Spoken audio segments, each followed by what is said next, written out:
ahinya wito nyathi matin wan gi ni biro tim nonro ewi wach machal kama. Ne chendo mar odiochieng' mar kwe, gavana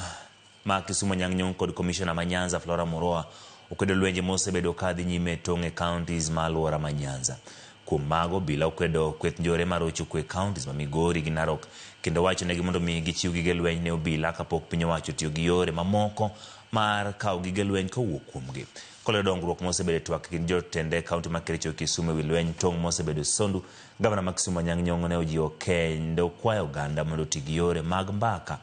kod loso e thego lweny mantiere tong'go. Leaders of Kenya may not enjoy the peace through its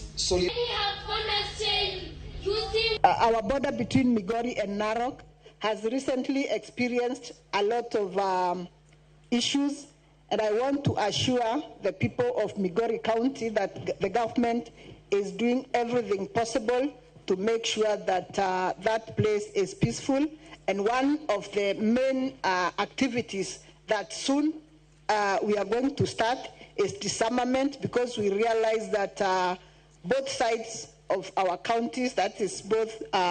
Migori and Narok, we have people who are keeping illicit arms, and I would like to request those people to surrender the illegal arms that they could be having before the government comes for them. The time has come for Kenya to definitively and justly address all internal border issues, as we have done with Kericho and Nandi. Here in our community, we have chosen dialogue over division. Through our partnership with NCIC, community elders, and leaders from both sides of